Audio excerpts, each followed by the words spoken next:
Hey everybody, it's Cyborg, and I want to thank everybody for tuning in, liking the videos, commenting, and subscribing. And if you haven't subscribed already, make sure you do so because we have plenty of Mortal Kombat 11 content to come. Today's video is going to be all about Mortal Kombat 11 rumors and speculation. I love speculating, and fans everywhere have been speculating like crazy because they cannot wait for Mortal Kombat 11 to be announced. On our own Discord, which you can find in the description by the way, is constant speculation and discussion on what we can expect in the game. So then let's go ahead and kick things off with getting the obvious one out of the way, and that is, will Mortal Kombat 11 be Netherrealm Studios' next game? Ed Boon pointed out in an interview what many have realized over the years, and that's that Netherrealm has a bit of a pattern going with their game cycle. We got Mortal Kombat 9 in 2011, then they followed that up with Injustice in 2013, then we saw MKX in 2015, and then finally Injustice 2 in 2017. So it would make complete sense that we'd get Mortal Kombat 11 in 2019. So then that leads us to the announcement for Mortal Kombat 11. If we look at the history of the official announcements of Netherrealm Studios' last 4 games, MK9 was announced on June 10th, Injustice was announced on May 31st, MKX on June 2nd, and Injustice 2 on June 8th. So early June is a safe bet for the official announcement of Mortal Kombat 11. With the announcement video itself, it'll be interesting to see if it's just a cinematic trailer or if it will also feature gameplay as well. Even if it just is a cinematic trailer, I'm sure we will have gameplay soon to follow at this year's E3. However, if it is just a cinematic trailer, that doesn't disqualify it from revealing some things about the game itself. For instance, with MKX, we saw Sub-Zero and Scorpion fighting in the Deadwoods, which ended up being a stage in the game. Their outfits for the game were featured, of course, and some gameplay tidbits were hinted at. We saw Sub-Zero using the environment around him, which hinted towards the inclusion of interactables into Mortal Kombat X. Injustice 2 also hinted at aspects of the game in its cinematic reveal trailer, where we saw what would become the gear system, which was a major focus for the game. So when the trailer hits, we'll definitely be analyzing it to see what hints towards the features of MK11 may be included. As it pertains to what may be included in Mortal Kombat 11, there's been much speculation on what we can expect. There was even a leak last September, but it was later debunked and proven to be false, as if it wasn't obvious enough just based on how early it was. However, what was included in the leak included a lot of safe prediction, which led to a lot of people buying into it. It was stated that the roster would feature around 30 characters, with 10 additional characters coming as DLC.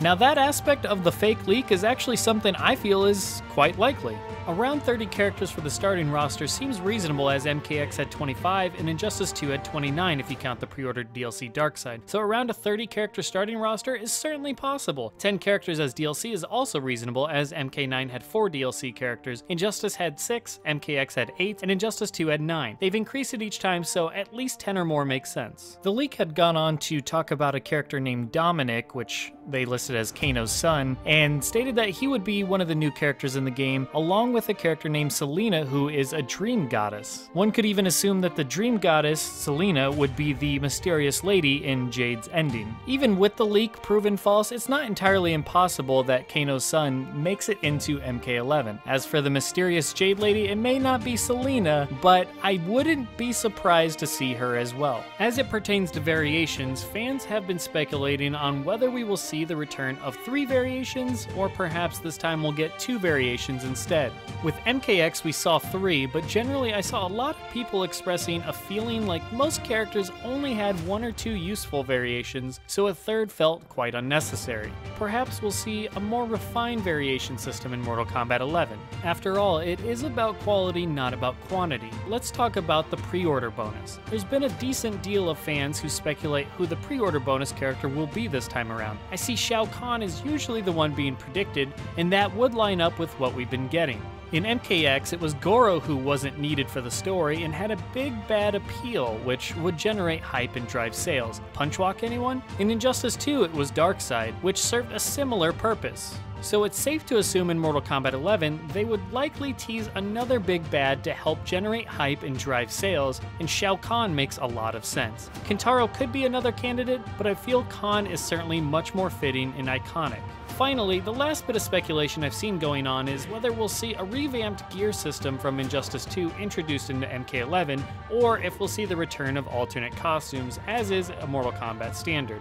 Personally, I feel the gear system had a lot of potential. Unfortunately, however, the issues with the system far outweighed the potential. However, that doesn't mean gear can't be done better. If you strip away the RNG factor, ability to get duplicates of one item, as well as the inventory management as a whole, which ate up a lot of players' time, there's still a core idea that can be successful. I wouldn't want to see the likes of a bunch of armor or anything drastic style-wise, but some subtle options like whether Raiden has his hat on or not, or Katana wears a mask, can she with his blindfold on, or Scorpion has a flaming skull, etc., the general concept could be done well. However, I'm not so sure that's a bridge we will cross at this point, as I feel alternate costumes are a proven success without needing so much retooling. But with some interactables making their way from Injustice 1 into MKX, it wouldn't shock me to see something from Injustice 2 make its way into Mortal Kombat 11. And that covers all the rumor and speculation that I've been seeing going around. Make sure to leave a comment below letting me know what you guys feel about the rumors and speculation going around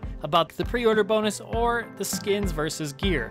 If you haven't already subscribed, make sure you do so, and remember, the Discord is in the description of this video. It's free to join, and it's a nice little community where we're always talking and playing games. On that note, plenty of content coming up, guys, so make sure to stay tuned. I am Cyborg. I will see you later.